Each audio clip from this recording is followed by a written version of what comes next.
Welcome back to the Global Hollywood Show. My name is Lara Helena, and I'm an actor, a performing artist, and a producer. And along with my co-host, actor, stuntman, and fitness and health expert, Tomm Voss, we'd like to take all you global dreamers out there into an in-depth look at the lives of foreign Hollywood professionals. And today, we have yet another great guest who's going to share their story on the Global Hollywood Show. So welcome. Hi, Tomm Voss. Welcome back for another episode. Thank you. How are you doing today? Yeah, fantastic. On a scale of 1 to 10, pretty amazing. Yeah. Wow. This is great. Actually, this is another beautiful day in Hollywood. We're back on the hill. We are back on the hill. On this Literally, particular hill. This particular which hill. nobody will know where is, but it's a Hollywood hill. That's our mystery. Mm-hmm. It's in Hollywood.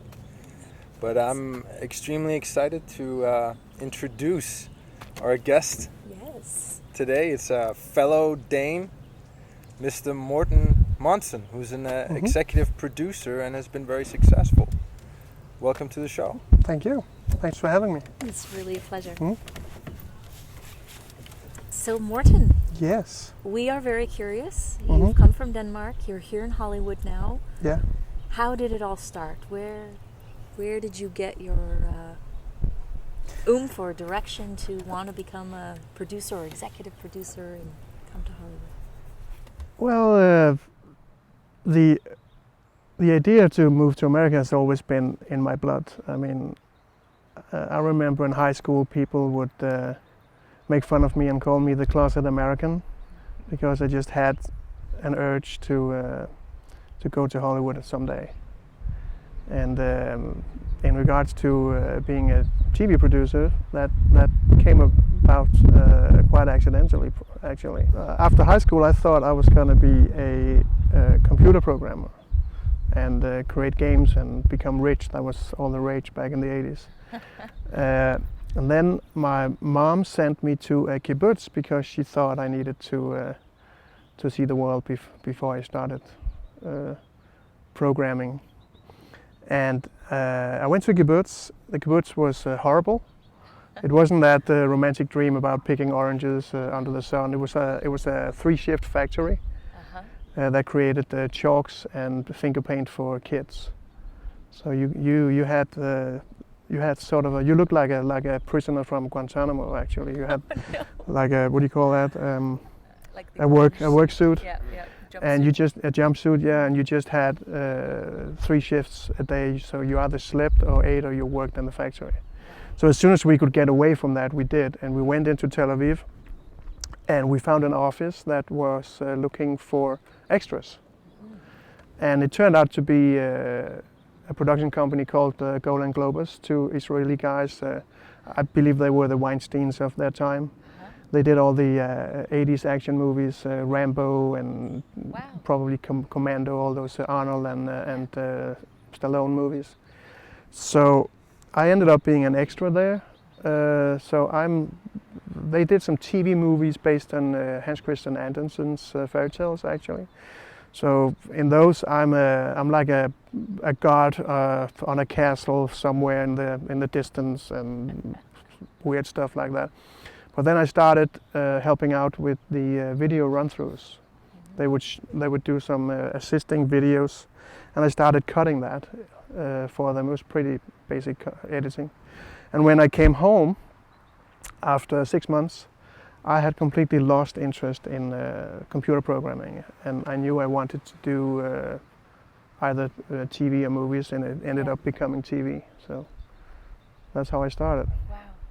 Were you a real TV guy growing up? Were you watching a lot of TV and had an interest in the whole I've always enjoyed industry? watching shows, and every time something new came on, I would at least try it out and sample it if it was something for me or not. So, and I still do that. Every time there's a premiere of something, I have to see it, just to check it out.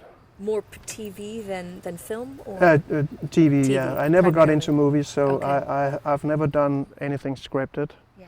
So it's all reality shows, game shows, comedy shows, a lot of comedy, talk shows, stuff like that. You mention that you actually directed the Danish version of the Wheel of Fortune. I did, yes. That was in the late 90s. And before that, I actually also directed the dating game. Oh wow. The Danish The version. Danish version. Okay. But I think it was in '98, I directed the Danish Wheel of Fortune. And that was one of the first times I came over here. We visited the American set at Sony and got to look at the American production that was like 10 times bigger than the Danish one. Yeah. So that was pretty cool. Would you say that that's when you kind of had that feeling that you knew you really wanted to come here? It definitely got enhanced Yeah. and stronger. And the more I worked with shows and the productions would give me opportunities to travel here. Every time I came over here, I just felt it even more that it was about time Was to it go being over here. close to the whole film, I mean the TV studio type of productions, or was it really California, Hollywood itself? It's a combination of California and the American attitude, and also that sense of being close to the what do you call it, the spring of the well, where the well comes out of the ground. It Yes. feels like that. Yes. The source, yeah. So what was really then your process to finally get? Because you said you've been here for a year now. So when did you really make the decision? Okay, I'm going to go for it. I want to move to Hollywood, and this is my angle, or how I'm going to do it. Well, what happened in my career was that every time I thought, now is the time to do it. Now I've been here, I've done that. Yeah. I'm gonna get going. Someone would come along and offer me the coolest job. And the last time that happened was after directing Wheel of Fortune in 2000. These guys came along and said, "Hey, we've got the opportunity to start a new network. Do you want to be part of that?" And of course, I mean, how often do you get the chance to completely design a new network and totally control what it's about, the values, the programming, everything? So of course I jumped at that chance, and I ended up being there for 13 years. Wow. So it wasn't until 2013 that I finally felt, okay, I've been there, done that again, and I finally made up my mind to do it. And what's the name of the network that you created? TV2 Zulu, that's one of them. I ended up creating 3 networks, or co-creating 3 networks. Okay. TV2 Zulu is the large one, sort of Spike, MTV, Comedy Central, Okay. Bravo before it became a female channel. So a young adult entertainment channel. And then you got an opportunity to work with Fremantle when Yes. you came here? Yes, I was very lucky. I mean, I arrived here last year on Halloween night. My birthday. Is that your birthday? Yes. Oh, awesome. So I remember my first impression was renting a car from Super Mario because everyone was dressed up. And the day after I arrived, my phone rang, and it was Fremantle asking me if I wanted to come and develop stuff for them. And because I knew some guys there, so it wasn't completely out of the blue. So I got a 6-month temp position, filling out for a guy who was abroad, and that was really, really cool. A good start. Good start to It's a very good Very start. good start. get to know people. Yeah. Now, how did it feel to just leave everything behind? Pretty much just what you did, right? You left everything behind in Denmark. Feels amazing. This little sense of restlessness that's been there all my life is completely gone. It's like I'm finally in the right spot. At You're peace. Yeah. Yeah. That's amazing. That's wonderful. Because it really does take a lot of courage to do that. Yeah, you know? that's what people say, but I don't feel very courageous. It's just felt like the right thing to do. Yeah. Did you have a lot of people trying to convince you not to? No, Or no. was On it the support? contrary, people Okay. were really supportive, and they thought it was so cool that I was going for the dream. I met a lot of people who said that they wished they could do the same, and then they had some sort of excuse like family or kids or their career in Denmark, and Right. I just realized that none of that holds you back if you really want to, because I mean I know people who moved here and brought their kids and brought their career with them, so Well, is there anything for the viewers out there, those that might be watching internationally, a little message you might want to say to them as far as... Yeah, I would say do it. I mean, just do it, follow your dream. And it's not as hard or tough as you might imagine, because when you're in the process of actually doing it, it just comes naturally. Yeah. Everything falls into place. Yeah, it does. Yeah. It's the tiny steps. Yeah.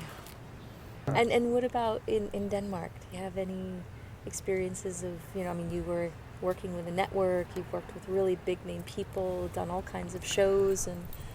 I would say some of the most enjoyable things have been working with comedians and celebrities in all these comedy game shows or reality shows we did. And we also created 2 award shows that are still ongoing in Denmark, like the Zulu Awards is like the People's Choice Awards. Okay. And the Comedy Gala, which is like a policeman's ball, a celebration of everything comedy with a few awards thrown in as well. Yeah. And just, I mean, shooting that, being backstage, shooting that, being surrounded by celebrities, and everyone turns out to be just some dude who has a funny bone. Yeah. And you hang out with these people, and they're funny, and they're friendly, and they're nice people, and the stuff you can make them do because you need it for your trailers or you need it for your show. I mean, and they just love doing stupid crap like that. I actually enjoy watching Jimmy Fallon because he has also managed to bring that culture into his show. Now people love coming on his show and just being silly. The other day I saw, what's his name, from Black Eyed Peas, Will.i.am? Will.i.am, doing the EU sketch dressed up as a girl called Miriam.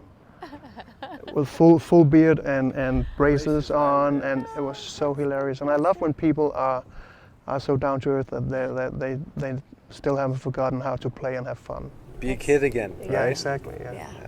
Awesome. And sometimes you just sort of stop and you go, I can't believe I'm doing this for a living. It's so funny. I'm having this guy hang from the rafters saying stupid crap. And I'm getting paid to do it. And what has been your experience with other people in the industry, other networks or producers or directors? Very, very friendly, very open. I haven't had any bad experiences. I've met a lot of cool people, and they're all very inspiring. So I really love that. That's really great. So it's very, very motivating every day. Yeah, to very motivating. Wake up and be you. Yeah, I love waking up. Sun comes in the window, wakes me up. This morning I actually muttered out loud, I live in Los Angeles. Cool. That's great. That's really great. Well, really appreciate you taking your time to be with us today and share with all the viewers out there a little about Morten Mansson's journey, and yet again sharing the inspiration of for those of you that are out there that are wanting to come to the mecca or the source of the industry of production and acting, producing, directing, composing, and many other facets of the industry. Don't wait, do it now. If it's something that you want to do, pursue your dreams. So Take a leap. Yeah. Thank you so much. It was very inspirational. I enjoyed it. yeah. Thank you. All right. We'll see you guys next see you time soon. on the Global Hollywood Show. Thanks very much. On the hill. On the hill.